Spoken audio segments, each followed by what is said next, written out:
Hi viewers, எல்லோருக்கும் வணக்கம். இன்னைக்கு சிந்து பைரவி நாடகத்தில் இசைக்கு பிறந்த நாளுங்க. அதனால் எல்லாரும் கேக்கு வெட்டி கொண்டாடுறாங்க. அப்படியே காயத்ரியும் கூட சேர்ந்து நிற்க வச்சு கேக்கு வெட்ட சொல்லி எல்லாரும் கட்டாயப்படுத்துகிறாங்க. இசைக்கு கேக்கு வெட்டுறாரு. கேக்கு வெட்டினதும் எல்லாரும் கை தட்டுறாங்கங்க.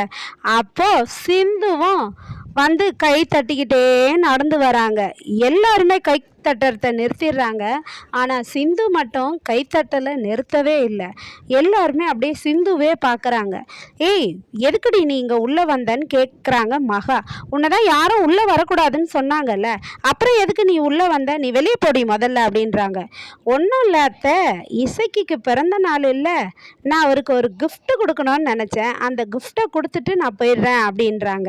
என்னடி கிஃப்ட் கொண்டு வர? உன்னை உள்ளவே சேர்க்கலை, அதுக்கப்புறம் எதுக்கு நீ எல்லாம் கிஃப்ட் எடுத்துன்னு தர அப்படின்றாங்க மகா.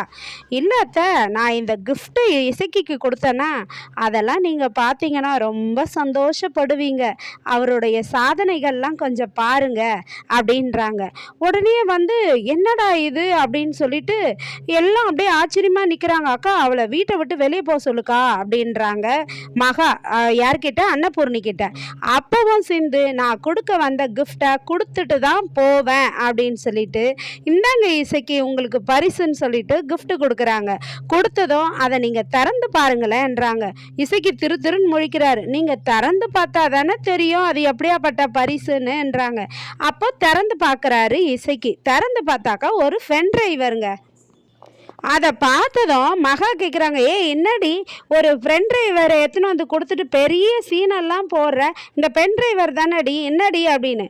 அது பென் டிரைவர் தான், ஆனால் அதை டிவியில் கனெக்ட் பண்ணி பாருங்கள். ஏன்னா இசைக்கு செஞ்ச பல செயல்கள், சாதனைகள் எல்லாமே தெரியும் உங்களுக்கு. இசைக்கு எப்படியாப்பட்டவர், எவ்வளோ நல்லது செஞ்சுருக்கிறாருன்னு உங்கள் எல்லாருக்கும் தெரிய வேண்டாவா அப்படின்றாங்க. அந்த பென் டிரைவருக்குள்ளே தான் அவரை பற்றி எல்லாமே இருக்குது அப்படின்றாங்க.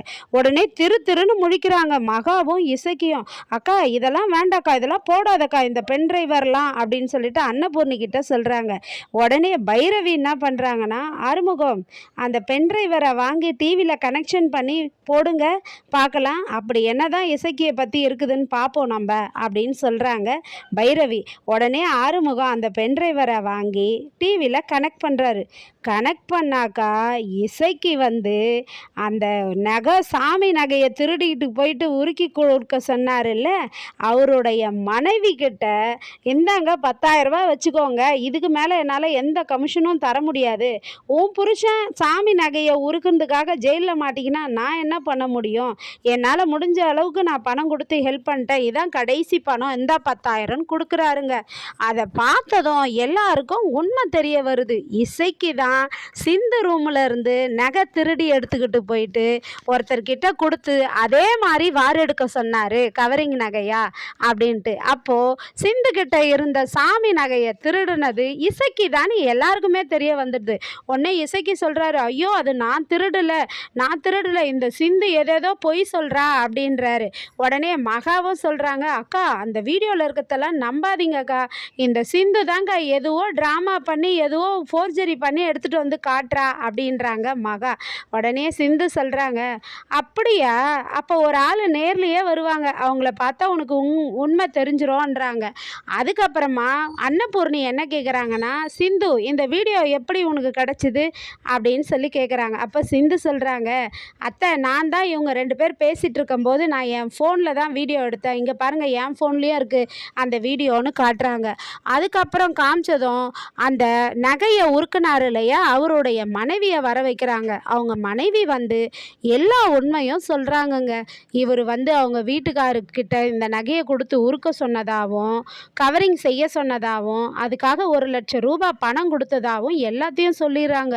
உடனே அன்னபூர்ணிக்கு கோவம் வந்து என்ன பண்ணுறாங்கன்னா, பிடிச்சி பலால்னு அரைகிறாங்கங்க இசைக்கிய. அப்போ இசைக்கு நான் செய்யவே இல்லைக்கான்றாரு. உடனே சிவாவும் போயிட்டு, ஏய் நான் அன்னைக்கே உன்னை சந்தேகப்பட்டேன்டா. நீயா தான் இருக்கோம் நகை திரு 4 அப்படின்னிட்டு. இது மாதிரி பண்ணிட்டியாடா அப்படின்னு அவரும் அடிக்கிறாரு. ஆறுமுகமும் எங்கள் அம்மாவுக்கு வந்து இவ்வளோ பெரிய துரோகம் பண்ணிட்டியாடான்னு அடிக்கிறாங்க.